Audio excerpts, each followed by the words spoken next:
The thing that kills a tank crew fastest isn't an 88mm shell from a Tiger hidden in the tree line. It isn't a magnetic mine, and it certainly isn't the cold. No, the loudest, deadliest sound in war isn't the explosion. It's the snap. That dry, metallic, heart-stopping crack of a track pin shearing off and the heavy steel tread unraveling like a dead snake in the mud. When that happens, a 30-ton Sherman tank stops being a weapon of war and instantly becomes a steel coffin.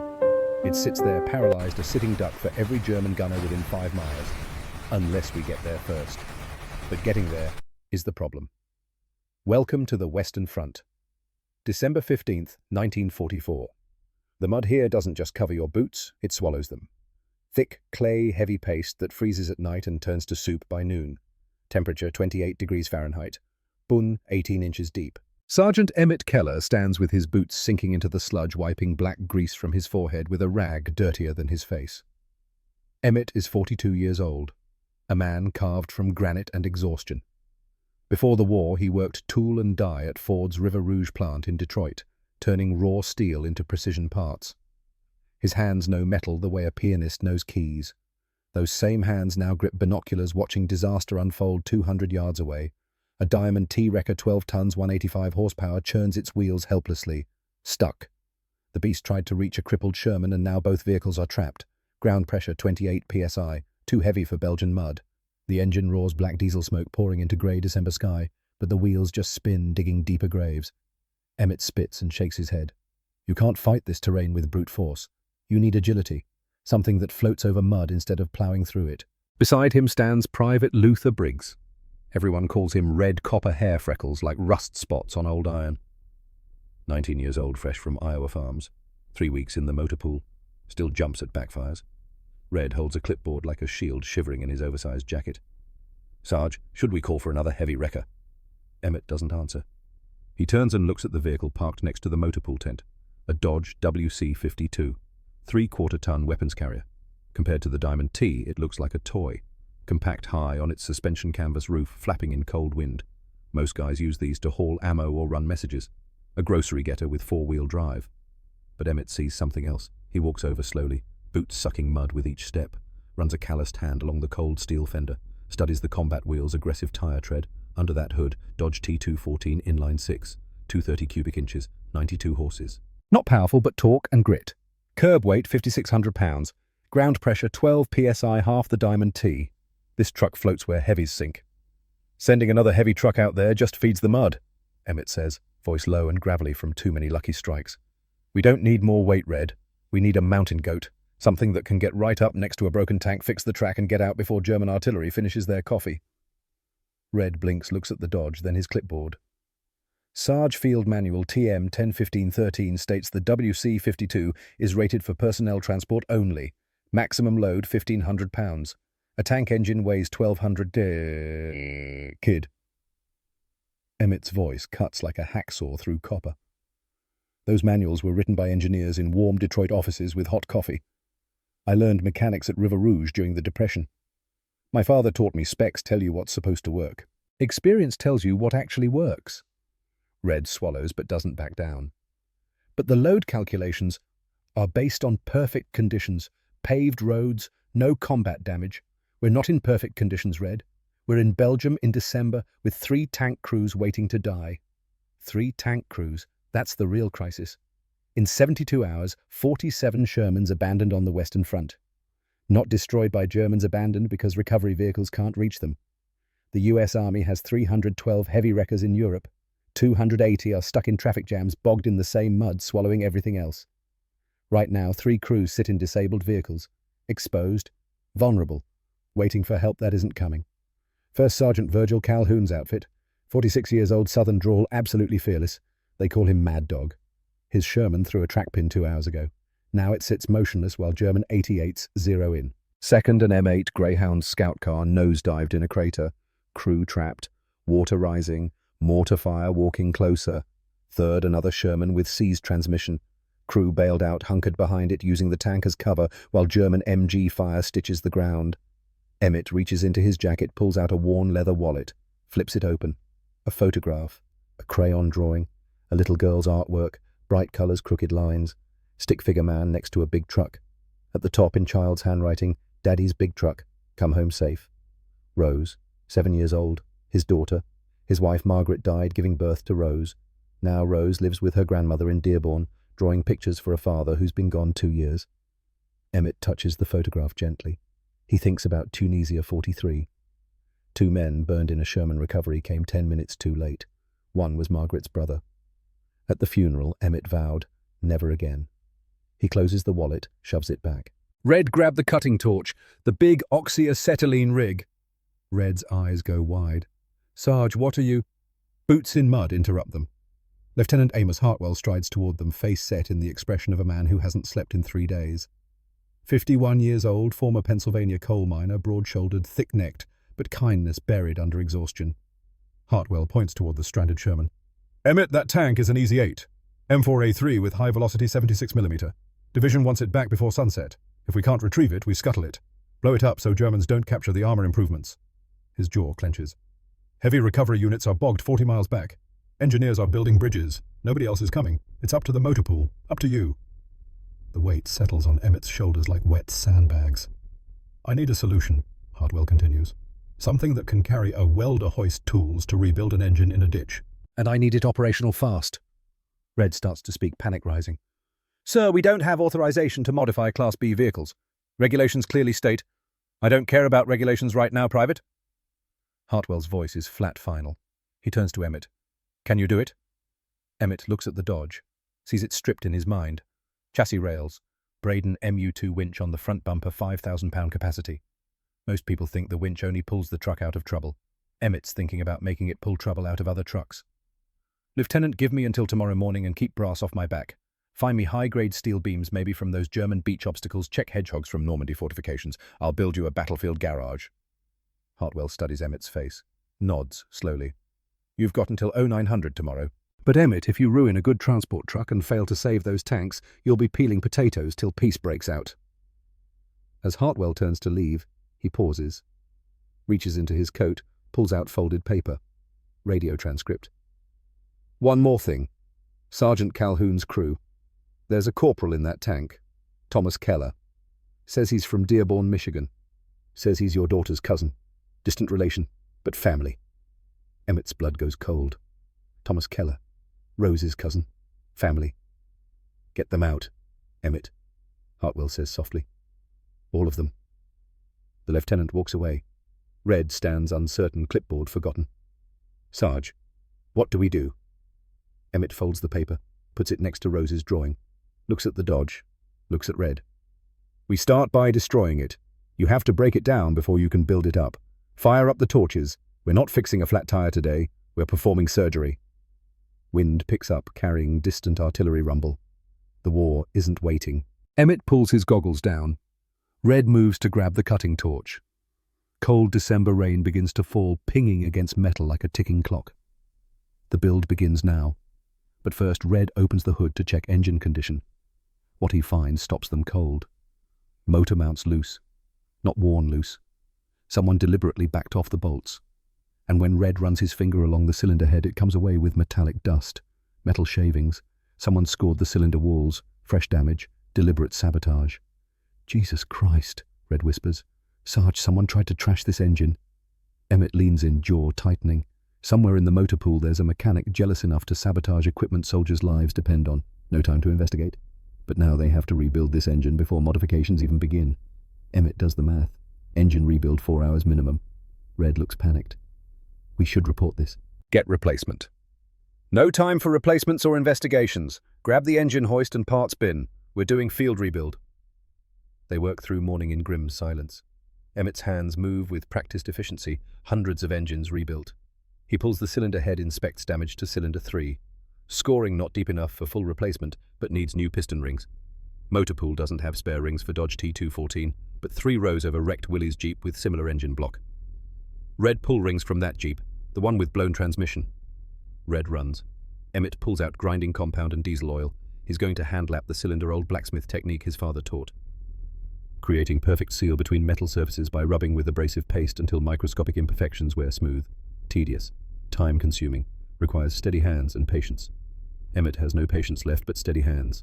He works the piston up and down, feeling resistance decrease as surfaces mate. Rain intensifies drumming canvas. Back aches, shoulders burn, the cylinder smooths. Red returns breathless with piston rings. Got them, Sarge? Watch, I'm only showing this once. Emmett demonstrates ring installation, explaining critical clearance. 0.004 inches. More you burn oil, less you seize when hot. This is precision red, what separates mechanics from parts changers. They work through afternoon. By 1400 engines back together. Emmett connects fuel lines, checks ignition timing, primes carburetor. Cross your fingers, kid. He hits the starter. Engine coughs. Twice. Roars to life. Smooth, healthy idle. Red grins. You did it? We did it? Now comes the hard part? Lieutenant Hartwell appears at tent entrance. Face ashen. Emmett, we have a problem. Emmett's stomach drops. What? Hartwell pulls him aside out of Red's earshot. I wasn't straight with you this morning. Division didn't give us until 1800 today. Real deadline is 1200 hours tomorrow noon. That's 18 hours from now. But I just got word they moved it up again. German armour spotted near Calhoun's position. New deadline 0900 tomorrow morning. 14.5 hours from now. Emmett stares. 14.5 hours to do the impossible. He looks at his watch. 18:30 now. Engine rebuild took 7 hours. Leaves 7.5 to strip. Dodge fabricate crane, install equipment, deploy. His hands start to shake slightly. He balls them into fists. Why tell me now? Because you deserve to know the truth before you commit. Hartwell watches him with something like desperation. Can you still do it? Emmett looks at the Dodge. Engine running. Step 1 complete. He thinks about Rose's drawing. Come home safe, Daddy. Thinks about Thomas Keller family sitting in disabled tank while German gunners calculate range. Thinks about 2 men who burned at Kasserine Pass because help arrived 10 minutes too late. We don't have time to talk, Lieutenant. We need to work. Hartwell nods relief, flooding his face. Squeezes Emmett's shoulder once, walks away into rain. Emmett stands there, letting cold December rain soak his jacket. Then turns back to tent where Red waits oblivious to new timeline. Kid looks up, hopefully. What did Lieutenant want? Emmett walks to the Dodge, puts hand on hood, feels warmth of rebuilt engine. Reminded us we're on the clock. Come on, Red. Time to build the beast. Rain falls harder now, turning the world grey and cold. Somewhere in distance, artillery rumbles like thunder. The clock is ticking. Here is the twisted truth about innovation that history books leave out. Before you can build the future, you often have to brutally murder the present. We like to think of engineering as clean. Blueprints, pencils, measurements. But out here in shadow of the front lines, engineering looks less like architecture and more like autopsy. The barn they've commandeered smells of wet hay, old motor oil, and sharp metallic tang of ozone. Dark, drafty cathedral of rust. In the center sits the Dodge WC-52, an hour ago perfectly functional personnel carrier. Now it looks like victim of violent crime. Emmett stands on the truck bed wielding crowbar-like weapon. He isn't gently unscrewing bolts, holding wooden troop seats. Rust has fused them to metal, so he's forcing it. With grunt echoing off rafters, he jams iron bar under oak bench and heaves. Sickening screech of tearing metal and splintering wood. Bench rips free, exposing dirty steel floor. Emmett tosses wood out back. It lands on growing pile of discarded parts. Canvas roof already gone folded in corner like shed snakeskin. Metal bows stripped. Tailgate unhinged. Red stands by a fender, watching destruction with wide eyes, clipboard forgotten. To kid fresh from basic where scuffed boots get you yelled at, this feels illegal. Sarge Quartermaster's going to have a heart attack. This truck's on inventory as transport, not a convertible. Emmett stops leaning on cab, wiping sweat despite December cold. Red weight is enemy. Every pound of wood we keep is a pound of welding equipment we can't carry. Every bolt that doesn't serve purpose is just a hitchhiker stealing horsepower. Points to chassis rails, long parallel steel beams running truck length under floor. That's all that matters. The frame, the bones. Everything else is decoration. We strip her naked, make her skeleton. They get back to work. Next phase most radical. Emmett moves to front. Dodge WC series, known for tough rounded front end, heavy steel bumper and radiator guard, gives truck its face. Emmett fires oxyacetylene torch. Flame pops, settles into focused hissing blue cone. 4,500 degrees Fahrenheit. Hot enough to melt steel like butter. He isn't removing bolts now. He's cutting, slices through mounting brackets of front brush guard. Sparks cascade onto boots dancing in barn gloom like molten fireflies. Needs clear access to front frame horns for cable routing system.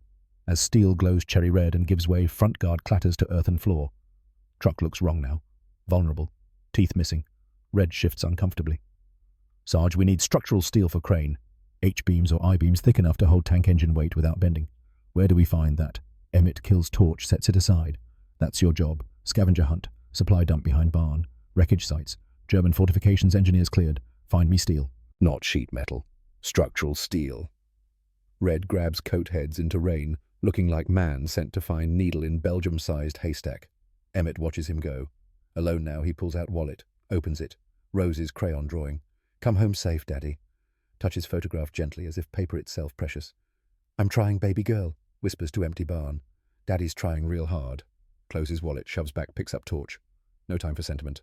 Only work. Outside, Red wanders supply dump. Graveyard of war. Wrecked jeeps, twisted fenders, empty shell casings, barbed wire, broken crates. Nothing strong enough for tank engine. Panic rises. If they can't build crane-stripped Dodge is useless. They're failures. 3 tank crews die. He kicks rubble in frustration. Boot hits something hard. Solid. Stops. Clears mud and vines with hands. Dark, jagged metal buried halfway in earth. Czech hedgehog. Massive 3-legged steel obstacle Germans welded and planted to stop Allied tanks. 3 heavy I-beams bolted at angles, creating vicious metal star that rips treads. Red runs hand over cold, rough surface. Industrial-grade Krupp steel. Heavy. Brutal. Enemy property. Then sees something makes blood go cold. Attached to one leg, partially buried, circular metal disc size of dinner plate. German telemine. Anti-tank mine. Still armed.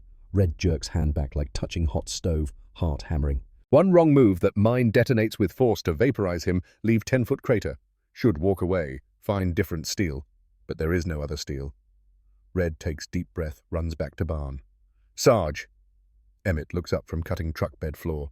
Red bursts through door, soaking wet, breathless. Found Czech hedgehog. Krupp steel. But there's telemine attached. Still live. Emmett sets torch down carefully. Follows Red outside. They stand at dump edge, looking at partially buried hedgehog. Emmett can see mine now. Olive drab. Distinctive pressure plate visible through mud. 12 pounds TNT. Kill everyone within 50 yards. Can we work around it? Red asks hopefully. No. Need all 3 beams.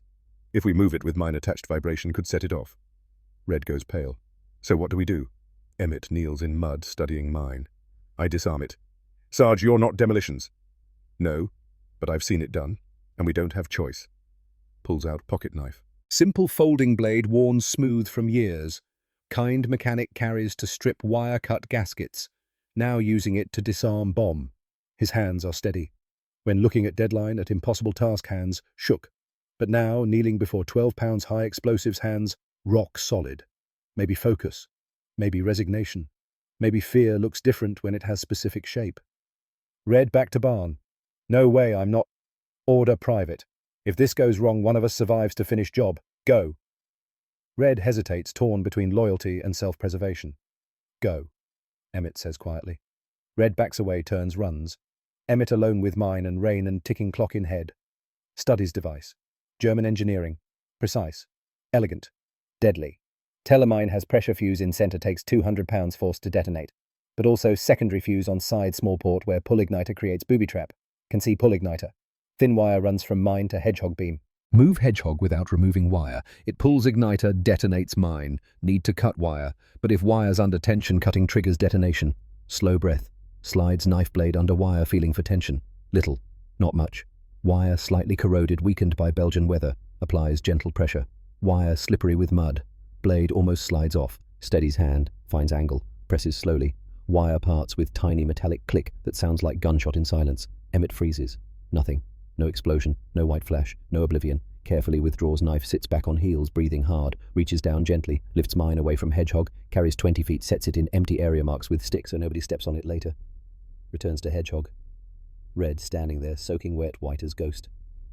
Thought I told you stay in barn. Couldn't just leave you, Sarge. Emmett almost smiles.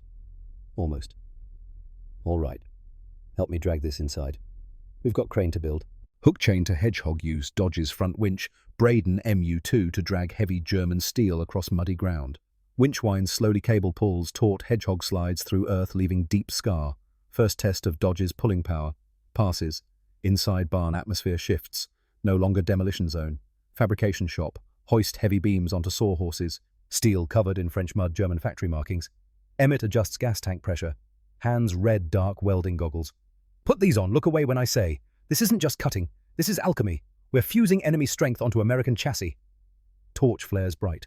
Emmett lowers flame to steel beam. Metal resists, then begins to glow. Orange, red, yellow, white. Shower of molten sparks erupts, lighting barn walls with flickering orange shadows dancing like demons. Sound deafening roar of compressed gas and burning iron. Emmett shouts over noise. Manual would say this is impossible. Can't weld battlefield scrap onto factory chassis, but Manual doesn't know we're desperate. Cut beams into 3 sections, 2 legs 5 feet each, 1 crossbar 4 feet. Shape emerges from scrap. A-frame, crude, jagged edges, ugly welds bubbling like cooling lava, but strong. Emmett steps back, face covered in soot eyes, bloodshot from welding glare. That's skeleton. Now we graft it to truck. Real heresy begins. Drags heavy steel legs to Dodge. Positions carefully on truck bed, marking where they anchor. Picks up drill. Red looks confused. Drilling into bed floor. No, through bed floor into chassis frame itself. Red's eyes go wide. But Sarge Field Manual TM 98000 clearly states never drill frame rails. Creates stress risers leading catastrophic failure. I know what Manual says. Positions drill bit against floor directly over chassis rail underneath. But here's what Manual doesn't tell you. Sheet metal floor. Fine for soldiers' boots. Ration crates. But bolt 2-ton crane to that floor. First time we lift tank engine, crane rips out like loose tooth. Tears truck apart. Looks red in eye. To carry tank engine weight, crane legs must bypass floor anchor directly to truck's sole, the frame itself. So yes, drilling where Manual says never drill. Because Manual was written for peacetime. We are not at peace. Squeezes trigger. Drills screams biting metal. Sound sets teeth on edge. Hot shavings spiral down, burning Emmett's neck. Doesn't flinch. Pushes harder. Violating truck to save it. Bit punches through. 1 hole. 5 to go. Drill remaining holes. Slide heavy grade 8 bolts through. Strongest they can find. Tensile strength 150,000 psi. Not just bolting beams down. Sandwiching truck frame between steel plates top and bottom. Friction grip stronger than weld. Now comes sculpture. Stand 2 German steel legs up, leaning toward each other until meeting at point high above truck bed. Forms perfect A. The A-frame. Strongest geometric shape known to man. Distributes weight downward and outward, pushing into tires rather than snapping axle. Emmett climbs onto truck bedside with welding torch. Has to join A-frame peak. Critical weld. If joint fails under load, engine drops, likely kills whoever underneath. Strikes arc.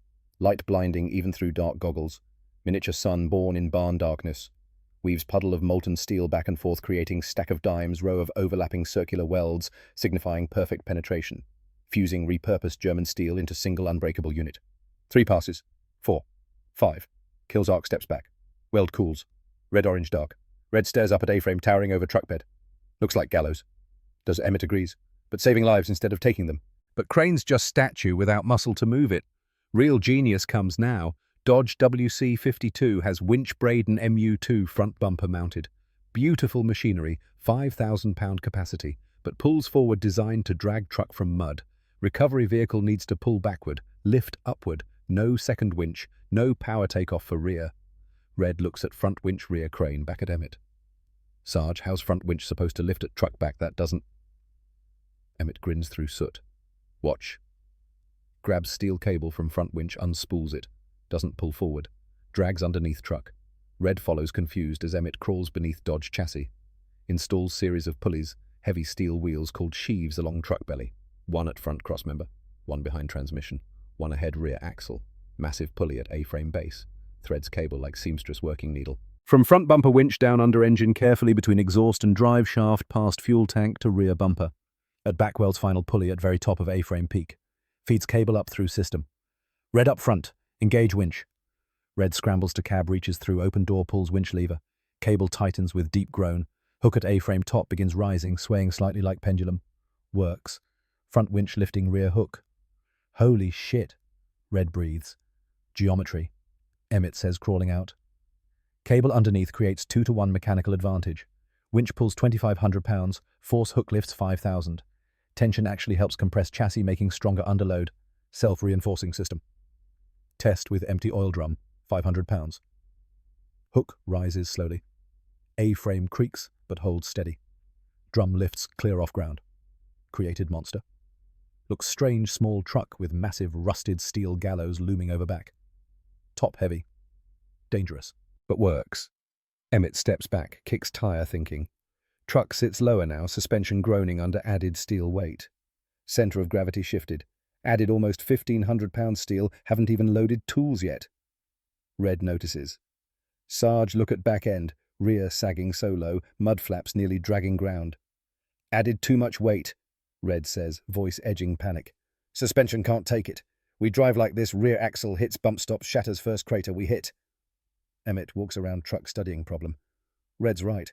Stock Dodge leaf springs designed to carry soldiers and backpacks, not half-ton German steel and welding equipment.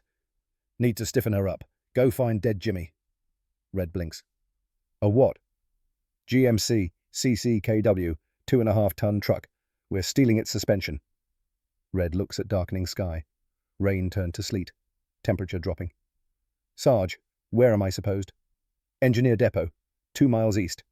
They use Jimmy's for bridge equipment. Find one with intact rear springs, bring me leaf pack. I don't care if you steal it. Get it done. Red swallows hard, nods, disappears into sleet. Red returns at 0200 with GMC leaf springs. Thicker, stiffer steel from 2.5-tonner. They jack, dodge, pull stock springs. GMC leaves too thick, won't fit. Extract 2 thickest GMC leaves, insert into Dodge stack. Hybrid. Hammers, C-clamps, profanity. Metal groans forced into new home. Titan U-bolts. Drop jack. Red twists handle. Hydraulic pressure hisses. Truck descends. Jack lowers but truck stays up. Rear fender stops inches above tire. Sits high. Proud. GMC spring leaves stiffened spine. Truck has rake now, tail higher than nose. Aggressive. Ready for load. Red wipes greasy hands. It's ugly. Is. Rough welds. Scorched paint. Missing front guard. Unnatural suspension angle. But stands tall. Now loading organs begins. Generator first. 3.5 kilowatt auxiliary power unit, gas-powered, heavy as sin. Behind passenger seat, counterweight and power source. Rubber pads from old tire, dampen vibration. Red eyes it. Hot engine on gasoline right next to fuel filler. Also counterweight. Keeps us from tipping on fast corners. Everything serves 2 purposes now. Next welding rig. 2 tall steel cylinders. Green oxygen. Black acetylene. Acetylene unstable. Look at it wrong, explodes. Most mechanics leave these at depot. Emmett's taking them to front. Welds cage on driver side using scrap angle iron. Creates latching system with parachute harness webbing straps. Red watches nervous, smelling faint garlic like acetylene leak. What if we take hit there? Emmett tightens strap, looks at Kid. Then we won't worry about fixing tanks. But until then, this torch cuts through 3 inches armor plate. Only thing that can slice damaged road wheel off Sherman in under 5 minutes. Truck filling up. Dense. Packed with purpose. Final addition, the vise. Massive cast iron bench vise. 60 pounds grease-stained battle-scarred iron. Doesn't put it inside truck. Carries to rear bumper steel channel where bumper used to be. Positions far right corner. Welds base plate directly to frame. Red confused. Why outside? Grabs scrap metal clamps into jaws. Cranks handle. Jaws bite down, crushing force. Whole truck shakes. Because truck is workbench. Out there kneeling in mud under fire, I need third hand. Something won't let go. File part bend rod, hold hot spark plug, do it here. Steps back. Battlefield garage nearly complete. One side power plant, other volatile gas. Center towering crane. Tail iron jaw of vice. Red tries ignition. Rebuilt engine strong. Flips switch to fire generator. Sputter. Cough. Black smoke. Nothing. Sarge generator won't start. Emmett climbs into bed, opens generator cowling, checks spark plug, fuel line, carburetor, jaw tightens, carburetor flooded, not stuck float. Someone packed dirt into intake, more sabotage, scratched into generator housing barely visible. Not so smart now. Same jealous mechanic who damaged truck's main engine got generator too. Emmett's hands ball into fists. No other generator. This was only spare. Red sees expression. What do we do? Emmett stands silent, thinking. Then remembers. Mechanic who sabotaged equipment, Corporal Vickers from rival recovery unit, has own generator. Nice one. Newer model. Stay here, Emmett says, climbing down. Walks into darkness. 10 minutes later, returns carrying generator. Red doesn't ask questions. By 0300, new generator installed, running smooth. Beast complete. Emmett stands back, looking at what they built. Monster. Rolling violation of every regulation. Truck that shouldn't exist, but does. Red slumps against fender, exhausted. We did it, Sarge. Emmett checks watch. 03:15. 5 hours, 45 minutes until deadline. We're not done. Now we see if it can do the job. Climbs into driver seat. Red takes passenger side. Turns key. Rebuilt engine roars deeper, throatier, burdened by steel gallows weight. Whole truck vibrates with barely contained power. Puts in gear, eases clutch. Beast lurches forward. Stiff suspension makes every bump feel like punch. Red's teeth rattle. But truck moves with authority. Drive out of barn into pre-dawn darkness. First test, can it handle mud? Emmett aims for same field where Diamond T wrecker still stuck abandoned monument to failure. Hits throttle. Beast charges into mud. And floats. Lighter weight, aggressive tire tread, stiffened suspension all works together. Where Diamond T sank. Beast skims, surface tires, finding purchase where heavy wrecker found quicksand. Red whoops victory. But Emmett's face remains serious. Mud test is easy. Real test is out there. Radio crackles to life. All units, this is command. M8, Greyhound scout car grid, Echo 7-2, nose down in crater crew, trapped water rising, heavy mortar fire, requesting immediate recovery, over. Red looks at Emmett. That's one of our 3 targets. Emmett reaches for radio handset. Command motor pool actual, we're rolling, ETA 20 minutes, out. Hangs up, looks at Red.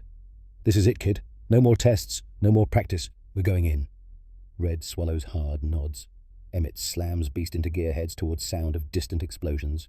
They reach coordinates just as dawn breaks grey and cold over Belgium. Scene is chaos. M8 Greyhound 6-wheeled armoured scout car, 9 tons nose down in shell crater at 60 degrees. Water from recent rain filled crater. Crew compartment flooding. 4 men visible trying to keep unconscious radio operator's head above water. Mortar rounds impacting 40 yards away, walking closer with each salvo. Emmett swings Beast around backs to crater edge. Red, grab cable, hook up M8. I'll work winch.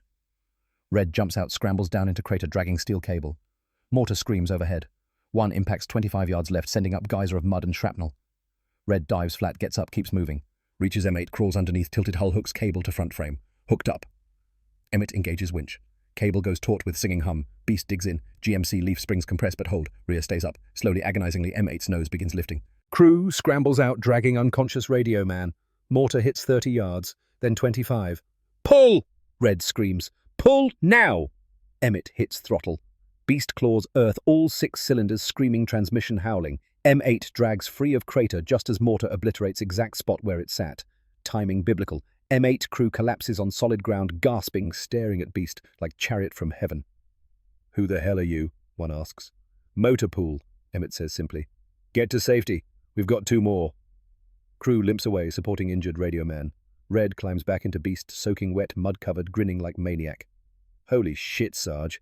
It worked. Actually worked. But Emmett isn't celebrating. Looking at smoke rising from engine compartment. Generator overheated during pull. Small fire starting. Red sees it, grabs fire extinguisher, spraying foam, while Emmett keeps engine running. Fire dies, but generator cooked. Dead. Sarge, no power now. How do we weld? How? We improvise. Still got crane. Still got winch. Can still pull tanks. Let's go. Radio crackles. Motor pool actual, this is Calhoun. Where the hell are you? German armor spotted 400 yards east, closing. Need recovery now. Over. Virgil Calhoun. Mad Dog. The mentor. Man whose crew includes Thomas Keller family. But radio continues. Motor pool command. Sherman 3's crew manage self-recovery. Jury-rigged transmission with Panzer parts. They're mobile heading back. Scratch from list. Focus Calhoun. Over. Red looks at Emmett. 2 down, 1 to go. Emmett grabs handset. Calhoun, we're coming. Hold tight. Out. Throws Beast into gear races toward Calhoun's position. Arrive to find Calhoun's Sherman with track completely off 15 feet steel tread, lying in mud like dead serpent. German MG-42 stitching tree line, 1,200 rounds per minute sound they call Hitler's zipper. Calhoun in commander's cupola, firing 50 cal brass casings raining down. Emmett skids Beast to stop behind disabled Sherman. Red, drive Beast to cover. I'm going out. Sarge, let me go. You've got daughter. Which is why I know what those men feel. Rose lost mother. She's not losing me too. But those guys, they've got families needing them home. Get truck to cover, be ready to winch when I signal. Red's eyes wet, but nods, slides into driver's seat. Emmett grabs toolbox, runs across 30 yards, open ground, diving behind Sherman as MG fire chews earth behind him. Crawls underneath tank. Track pin sheared clean. Needs to unbolt damaged links, hammer new pin in place. But without generator, no power for electric tools. Everything manual now. Pulls hand ratchet, begins working bolts loose. Each turn agonizing. Shoulders scream. Sweat drips despite cold. Calhoun's 50 cal keeps hammering above, providing cover. Gets damaged links free. Now needs to tension track to hammer new pin in. Red screams. Manual winch tension track. Red jumps from beast runs to manual hand crank winch on rear bumper. Backup system for emergencies when no power. Starts cranking. Cable tightens. Track tension increases. Emmett positions new pin. Starts hammering with 5-pound sledge. German rifle round hits sledge handle, splintering wood. Doesn't stop. Keeps hammering hands, bleeding splinters embedded in palms. Pin slides home. Done. Calhoun, fire it up. Sherman engine roars. Driver engages transmission. Track catches. Holds. Sherman mobile again. Fall back! Calhoun screams from cupola. Emmett scrambles from under tank, sprints for Beast. Red already driver seat engine running. Dives into passenger side just as Sherman lurches forward, main gun rotating to fire, covering shot. Red slams Beast into gear. They race from killzone. Sherman right behind both vehicles, weaving as German artillery tries to bracket them. Shells impact 15 feet left, 10 feet right, but make it. Cross Allied lines 0732, safe. Back at motor pool, Beast sits in depot. Scorched bullet hold, one tire shredded, generator destroyed, welding rig damaged, but A-frame intact, winch functional, chassis straight. Lieutenant Hartwell walks around truck, slowly hand-trailing along frame. Stops in front of Emmett. Brass wants to court-martial you for destroying government property, violating regulations. Emmett's face doesn't change. Hartwell's stern expression cracks into smallest smile. I told them to go to hell. You saved 11 lives today, Emmett. 11 men going home because you refused to accept impossible. Virgil Calhoun approaches uniform still covered cordite and mud, carrying dented metal flask. Heard you chose M8 crew over mine, Calhoun says. Emmett tenses, waiting for anger, but Calhoun just hands him flask. Smart call. Those kids needed you more. I'm too mean to die. Grins. But that truck, she's going to change everything. That night alone in tent, Emmett writes letter. Dear Rose, Daddy did something today Grandma would say is crazy. But it saved Uncle Thomas and 10 other daddies. When you're old enough, I'll teach you sometimes you break rules to do what's right. I love you, baby girl. Coming home soon. Love, Daddy. 3 weeks later, motor pool filled with activity. Mechanics from other units examining Beast, taking measurements, sketching designs. Hartwell has greenlit official program build 50 copies. Emmett watches from distance as Red explains cable routing to wide-eyed mechanics. Kid has changed. Not nervous anymore. Confident. Teaching. Hartwell's hand on Emmett's shoulder. Division wants commendation. Maybe promotion. Emmett shakes head. Don't want recognition, sir. Just want to go home. I know. Your rotation orders came through. 2 weeks, Emmett. You're going home. Emmett feels something break loose in chest. Weight carried since Tunisia. Home. Rose. Beast's legacy spreads. January 45-23. Beasts operational. February 47 units Western Front. March design reaches Pacific Theatre. By war's end, Beast-type recovery vehicles save estimated 340 tank crews, 1,360 men who go home. Original Beast scrapped Bremerhaven, Germany, August 46. Location unknown. Emmett rotates home, May 45. Discharged June. Train pulls into Detroit's Michigan Central Station on warm June morning. Emmett steps onto platform carrying single duffel and weight of 2 years at war. Rose sees him first. Grown taller, face less round, more like Margaret every day. Yellow dress her grandmother made, holding new drawing. Daddy! She runs. Emmett drops duffel, kneels. When she crashes into his arms, he holds so tight, afraid he might break her, but can't let go. Not yet. I fixed all the trucks, baby girl, whispers into her hair. Every single one I could reach. She pulls back, shows drawing. The Beast. Crude, childlike, but unmistakable. A frame crane. Dodge body, white lettering on door. Grandma told me about truck you built. Said you saved people. Emmett's throat tightens.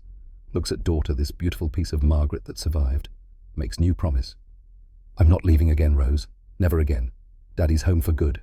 Private Luther Briggs rotates home, Iowa, July 45. Uses GI Bill, studying mechanical engineering, Iowa State. By 52, running own machine shop Des Moines, teaching young mechanics same lessons Emmett taught. Experience beats theory, sometimes break rules to save lives. Stays in touch with Emmett through letters until Emmett's death, always signing, "Your student Red." Emmett returns to Ford River Rouge, working tool and die floor until retirement 78 at age 76. Never speaks publicly about Beast. When people ask about war service, says simply, "I fixed things." Emmett Keller dies 94 at age 92. Funeral attended by 14 men he saved during war, including Virgil Calhoun, who eulogizes him as the mechanic who taught us impossible is just another word for not yet. 2019, French farmer discovers vehicle in collapsed barn near Bastogne. Forensic analysis confirms original Beast. Serial numbers match. Carved into frame rail, barely visible under decades rust. 3 words in Emmett's handwriting, 4 rows home. Now displayed, Bastogne War Museum, Belgium. Plaque reads, "The Beast, built by men who refused to accept impossible." Museums display polished tanks, parade jeeps, pristine uniforms behind glass. But those museums are lying. War wasn't won by factory specifications, won by 42-year-old mechanics in frozen barns, violating every regulation, drilling where manuals said never drill, welding what engineers said couldn't be welded. Won by fathers who promised daughters they'd come home, kept that promise by saving other fathers first. Beast wasn't just truck. It was father's love welded into steel, proving one truth, echoing across generations. When manuals say impossible, when officers say can't be done, when time says you're too late, the hands of skilled man say one thing. Watch me, in memory of the 1,360 men who came home because someone refused to follow the manual.